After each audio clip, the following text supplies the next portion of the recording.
Questão 3. De acordo com o Código de Processo Penal, admite-se a decretação da prisão preventiva quando? Aqui uma atenção. Quando se fala é cabível a prisão, admite-se a prisão, pode decretar a prisão, lembra qual é o dispositivo que você vai lembrar? O artigo 313 do Código de Processo Penal. Então, lá no 313, ele vai falar assim, olha, mesmo que justifique a necessidade da prisão, além dela ser necessária nos termos daqueles requisitos cautelares do 312, ela precisa ser admitida pelo legislador. Ela precisa ser cabível na hipótese. Então, vem o 313, inciso 1 e fala, tem que ser um crime doloso com uma pena máxima superior a 4 anos. Vem o inciso 2 e fala, ele precisa ser reincidente em crime doloso. Vem o inciso 3º e fala, nós temos um caso de violência doméstica e familiar contra criança, adolescente, pessoa com deficiência, idoso, mulher, e é para garantir a execução das medidas protetivas. Vem o parágrafo 1º e fala, existe uma dúvida de identificação ou uma ausência de identificação. Então, o artigo 313 é o que vai embasar aqui a nossa resposta da questão 3. Então, vamos ver quando que é admitido. Letra A.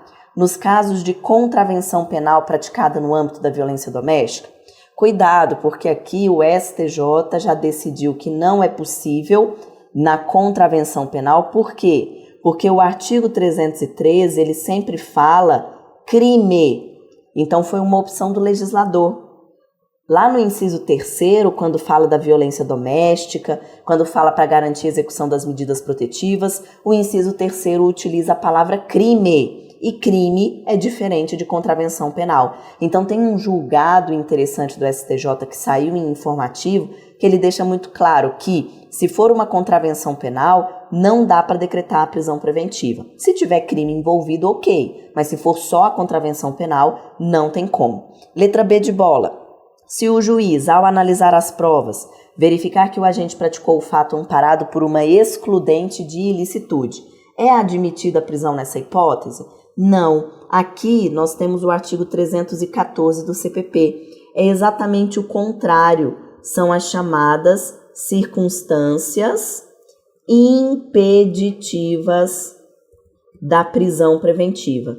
Então, se eu tenho uma excludente de ilicitude, se tem provas da excludente de ilicitude, a chance dele ser absolvido é alta. Então, não tem por que eu decretar a prisão, ficaria desarrazoado, desproporcional eu manter alguém preso que lá na frente pode ser absolvido. Então, é a previsão do 314, é o contrário do que diz a letra B de bola.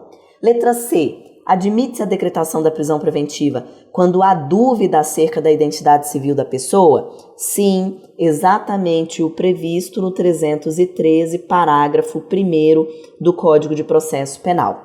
Vamos ver o erro da letra D e da letra E.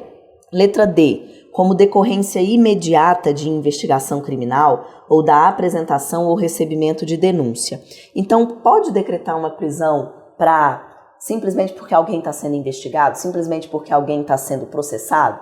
Então, ele começou a ser investigado hoje, então ele já tem que ficar preso. Começou a ser processado hoje, ele já tem que ficar preso.